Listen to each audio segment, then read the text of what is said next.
Halo Jebret Tim. Ada sesuatu yang lagi rame nih. Gua harus kasih dia kesempatan lagi. Di atas kertas lo semuanya harusnya menang. Ada bahasan yang paling ditunggu-tunggu.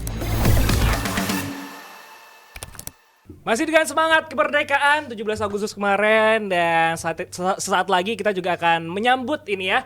Dan timnas Indonesia yang akan berlaga di kualifikasi Piala Dunia round 3 di pertandingan pertama akan menghadapi Arab Saudi gitu kan. Dan kita lihat juga kemarin walaupun ada banyak banget polemik, intinya kita langsung aja pokoknya kita semangat, nggak ya. usah dibaca itu, aku baru lihat ada bacaan itu, nggak usah ya, intinya kita ngomong Martin Paes. Kenapa? Betul, Martin Paes yang kabarnya walaupun kemarin udah resmi untuk bisa bermain untuk timnas Indonesia, namun belum bisa diturunkan ketika melawan Arab Saudi dan juga Australia kabarnya.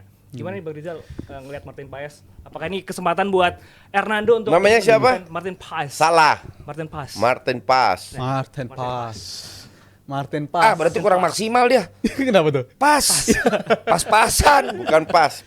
A-nya 2 pas. Pas. Oh, beda. Pas. Pas. Berapa budget lu? Pas. Lebih A-nya panjang. 2. Lebih panjang. Arya Sinulinga mengatakan ada peraturan AFC kita harus mendaftarkan pemain untuk matchday 1 maksimal tanggal 5 Agustus, sementara proses Martin Pas baru selesai kemarin tanggal 18. Jadi dia belum bisa main lawan Arab Saudi. Terlalu banyak gak sih ini berita tentang Martin Pas ini? Martin Pas. Ya, ini salah satu nama yang selalu menghiasi berita ya sepekan terakhir sejak kita. Nggak cuma sepekan, Udah lama setahun lah. kali. 2024 ini Bulan-bulanan. sebagai salah satu pemain yang diharapkan bisa mengisi posisi penjaga gawang Indonesia juga di tahun ini, dan gue rasa yang dilakukan sama Martin Pas ini kali ini dia akhirnya dapat kesempatan untuk membela Indonesia di tanggal 18, tapi sayangnya untuk matchday 1 ya kebetulan banget emang itu daftar pembatasnya itu daftarnya 30 hari sebelum pertandingan. Jadi emang bener ini yang udah dilakukan sama PSSI, udah ada upaya, itu udah gue apresiasi juga untuk mendaftarkan, tapi apa daya aturan dari AFC mengharuskan 30 hari sebelum pertandingan matchday pertama itu pemain udah nggak boleh didaftarkan lagi. Jadi menurut gue udah telat, tapi jangan bersedih juga karena 4 hari setelah pertandingan lawan Arab Saudi dia kan udah bisa main juga tuh lawan Oke. Australia, dan Berarti menurut gue Australia bisa ya nanti ya? seharusnya bisa karena pendaftaran ketika match day 2 sampai ke 10 itu hanya daftarnya tuh gapnya 7 hari doang, 7 hari 7 hari. Jadi menurut gue sangat terbuka lebar kesempatan bagi Martin Pas untuk membela Indonesia ketika Pas. pertandingan. Kurang A-nya tadi Martin Pas untuk bisa membela Indonesia pertandingan lawan Australia langsung di hadapan publik sendiri di tanggal 10 nanti. Karena lebih ideal lah mainnya di kandang langsung, dan lawan Australia menurut gue akan jadi ajang tes juga bagi Indonesia bersama kipernya ini dengan lawan yang secara kualitas gue akuin Australia kuat-kuat juga sebenarnya. Coach, kalau misalnya ngebales WA tuh serius banget ya? Kasih lihat dong kamera. Coach. Tuh. Itu deal-dealan tuh. Besar itu. Kalau misalnya Indonesia 70 lah kita nilai. Emang kalau Martin Pas ini masuk bisa naikin berapa sih nilainya? 70 maksudnya. Misalnya kita nilai timnas kita 70. 0 sampai 100. Iya. Rating ya, rating. Emang dengan ada Martin Pas ini emang bisa nambah jadi berapa sih kalau lu gue bilang kita belum lihat. 70. Oke, berapa deh misalnya? Kita masih 60-an. Oke, 60 ya. 60 dengan Martin Pas bisa 70. Naiknya sekitar 10. Persennya. Apa yang membuat lu punya penilaian seperti itu? Satu, gue dulu sering nonton Martin Pas karena dia mantan kiper FC Utrecht. Nonton pas di Utrecht? Enggak di YouTube lah. No. I mean maksudnya pas dia lagi main di, Iya, pas main di Utrecht, lu pernah lihat dia main? Ya, berkali-kali. Dia ini kiper bagus. Dia angkatannya siapa? Klok? Bukan ya? Masih muda ini. Enggak, masih muda. Ini 26 ya? 3-4 tahun yang lalu lah. Oh, oke. Dia bagus. Bagus banget sampai dia cedera. Sampai dia cedera, nah penggantinya itu lagi bagus. Makanya dicadangin. Terus dia lebih milih ke MLS. Ya, jadi baru-baru. Jadi gue bilang ini kiper memang bagus. Oke. Satu, kedua, ini kan kembali lagi bagus itu parameternya apa? Perbandingannya apa? Dibandingkan dengan kualitas kiper yang kita punya, jauh lebih bagus. Dan itu gue sampaikan ke Hernando juga waktu gue ketemu dia. Bilang apa Hernando lu bilang gitu? Hernando positif dan dia nggak permasalahkan sama sekali dengan Martin, dan bahkan dia juga bilang ya dia bisa belajar banyak. Oke. Karena nanti kalau seandainya ada yang cedera atau dia nggak bisa atau apa, kan Hernando tetap bisa main, atau Nadeo, nggak harus Hernando kan, atau kiper-kiper lainnya. Jadi bisa mendapatkan ilmu yang levelnya udah level standar internasional, ya dong. Kedua, reach-nya itu jauh lebih jauh daripada pemain kiper-kiper kita. terutama kalau kita udah bicara level Asia, kan gini, semua orang mau ikut Piala Dunia, betul? Betul. Termasuk PSSI, termasuk netizen, termasuk pemain. Kalau lu mau ikut Piala Dunia, artinya lu harus tingkatkan standar lu ke negara yang langganan ikut Piala Dunia. Oke. Di sini kan Asia, kita fokus ke Asia, nggak usah bandingkan dengan Brasil, Italia dan lain-lain. Kita fokus ke Asia. Nah, standar Asia yang biasa rata-rata ikut Piala Dunia yaitu Australia, Jepang, Korea, Saudi, Iran, mungkin Qatar sekarang adalah fisik tinggi, body kuat, main cepat. Nah, dengan bola-bola atas, apalagi nanti ketemu Saudi dan Bahrain kan lebih tinggi orangnya daripada pemain kita. Ya. Nah, itu butuh kiper yang punya reach. Dia tingginya berapa, Zal? Dia jangkung lah dibandingin Martin, standar-standar ini ya. 19 lebih lah, ya kan, 190 191. Ya 191. Jangkung. Artinya dengan bola-bola atas dia akan lebih gampang. Nah, kita juga lihat sebelumnya dengan segala respect untuk Hernando, dia sering kesulitan dengan bola atas. Kalau ketemu tim bukan di Liga 1 ya, Liga 1 gue nggak nonton kan. Di timnas lah, dan bukan salah dia juga, tapi dia punya kualitas yang lain kan. Nah, sekarang Martin Paes tinggal menunjukkan, asumsi Martin Paes dapat 2-3 kali kesempatan main jelek. Jangan kaget kalau Hernando main lagi. Ngerespon. Tapi yang kita harapkan kan adalah dia akan naik 10%. Ya. Ya kan? Nah, semoga itu sesuai harapan kita semua. Karena kalau seandainya, itu kan sisi negatifnya, sisi positifnya. Kalau seandainya Martin Paes main luar biasa sesuai dengan ekspektasi, peluang kita yang dimana gue sama Valen bicara di Deddy Corbuzier, gue bilang 30-40% bisa meningkat. Berkat kiper yang kalau dia main bagus. Karena dia udah biasa level Eropa. Sekarang ibarat kan turun satu level Asia. Ya dong?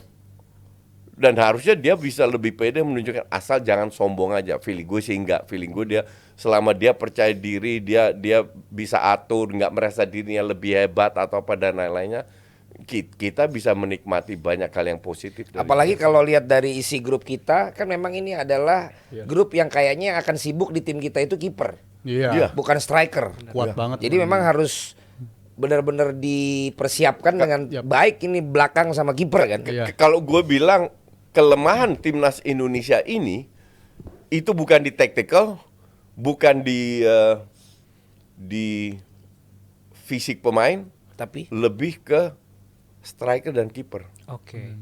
malah itu langsung lo. We create chances loh. Iya. Kita lawan siapapun kita create chances, tapi kita nggak punya goal getter. Bukan salah strike, bukan salah Marcelino, bukan salah siapa. Memang kualitasnya memang segitu. Nah, plus kiper. Nah, kiper ini kan yang diincar juga Audero itu kan. Emil Audero. Ya, Ya. which is cocok juga untuk kita, tapi kan dia nggak mau. Ya. Nah, kalau dia nggak mau, persis apa yang Erick Thohir bilang, ya kalau nggak mau ya nggak usah, karena kita hanya mau nampung pemain yang benar-benar niat. Nah, Martin Paes ini niat, walaupun dia nggak punya darah Indonesia, Ya. ya kan? Betul. Tapi secara administrasi dia diperbolehkan untuk menjadi orang Indonesia. Nah, kalau lu punya niat baik sebagai kiper, PSSI memberikan PSSI berusaha keras loh. Gue tahu banget Pak Erik dan pernah cerita ke gue lah bahwa apa yang dilakukan untuk bisa menaturalisasi itu, gue respect untuk PSSI bahwa akhirnya dia bisa. Ya sekali lagi semoga kita bisa menikmati atau Martin Paes bisa berkontribusi agar level kita atau peluang kita untuk lolos Piala Dunia lebih meningkat. Jal. Dan Martin Paes ini kan diharapkan bisa menaikkan level kiper kita ya, dimana gue suka sebenarnya sama Hernando di kualifikasi Piala Dunia round 2. Bukan Jal, gue tentang itu gue rasa gue udah puas dengan jawaban semua Coach Justin. Kira ada lagi. Apa tuh, Iya, Bang? yang mau gue tanya itu Marcelino Oxford. kan pindah ke Oxford. Yes. Awalnya narasinya kan ini tentu sesuatu yang membanggakan. Tapi kok kemudian arah netizen tuh pemain titipan, Iya. pemain titipan, pemain titipan. So what do you think about that, bro? Ya menurut gue secara level promosi karir ini bagus banget, pindahnya ke Oxford pasti bagus karena main di kasta kedua Liga Inggris dan di Championship juga. Dan menurut gue justru jujur ini lompatan yang tinggi banget sebenarnya bagi Marcelino. Ya. Tapi kalau dianggap sebagai titipan ya semoga aja enggak, walaupun ada faktor peran-peran Bakri dan Erick Thohir di sana sebagai sewaktu pemilik juga ya dari Oxford United. Tapi yang bikin gue optimis dengan kedatangan Marcelino dan Oxford ini punya tren dalam beberapa tahun terakhir. trennya selalu meningkat sebenarnya. Dia juga selalu bisa, sebelumnya dia main di Championship ini baru setahun 2 tahun lah. Sebelumnya di Liga 1-nya, kasta ketiganya, dia bisa maintain di sana dalam beberapa tahun. Artinya dia bisa tampil konsisten, at least bisa bertahan, dan syukur-syukur kayak musim mereka promosi itu juga bukan lewat promosi yang direct gitu. Mereka lolos lewat jalur playoff. Marcelino-nya. Dan Lu itu jangan terangin gua tentang sejarahnya Oxford. Marcelo ini lompatan yang sangat jauh, tapi kalau apakah dia akan dicoba di sana? Kenapa ya itu sangat tanda- jauh? Jauh banget kok sebenarnya. Untuk kasta kedua Liga Inggris dari yang sebelumnya dari kasta kedua Belgia, menurut gua lompatan yang jauh lah, karena kualitas di Championship sendiri menurut gue cukup kompetitif Nggak, maksud banget. gua dia gitu. deserve nggak di situ? Gue deserve sih, kalau menurut gue ya, jujur deserve, lompatan yang jauh tapi deserve, karena gue lihat ini punya potensi yang begitu luar biasa Marcelo. One of a kind lah, dalam 20 tahun terakhir gue nggak ngeliat pemain muda yang punya potensi kayak dia, dan menurut gue dengan kehadiran dia di Liga kasta kedua Liga Inggris, akan sangat positif banget perannya bagi dia Marcelo. Lu belum ngasih komen tentang banyak yang nyinyir itu? Udah. Jadi di salah satu postingan gue ada orang bertanya, Coach, kok lu setuju dengan Marcelino dititipin? Apakah lu nggak ngelihat bahwa banyak yang gagal, bahwa dikasih contoh Vise Belgia di Kasta 2 Belgia, divisi 2 yang gagal. Gue balas, bahkan gue balasnya dengan satu video tetapi untuk member. Gue bilang gini, apa salahnya lu memanfaatkan istilah ordal, oke? Istilah ordal itu baru salah kalau lu memanfaatkan secara negatif, baru itu salah. Tapi kalau secara positif, asumsi dia nggak main banyak, dia bisa belajar banyak, dapat pengalaman dan lain-lain. Satu, kedua, nggak fair lu bandingkan dengan yang dulu-dulu. Karena gue setuju, Marcelo untuk gue masih inget waktu dia pertama kali debut 17 tahun kalau nggak salah. Beda. Ini pemain udah kayak dia 10 tahun di timnas ini mainnya. Dengan flair-nya, dengan bakatnya, dribblingnya, dia ngatur ini itu. Wah, ini pemain luar biasa. Tapi namanya pemain muda, semua pemain muda mengalami itu, kan ada naik turunnya. Mungkin sekarang Marcelino agak turun karena dia udah jarang bermain juga. Nah, gue yakin dengan bakat yang punya, dan gue juga pernah menginterview dia. Gue bilang dia ini sangat dewasa. Kenapa? Dia sebagai orang Indonesia yang menurut gue egonya sangat tinggi. Dia berani mengakui kesalahan dia. Dan kalau orang berani mengakui kesalahan dia, artinya dia akan berubah.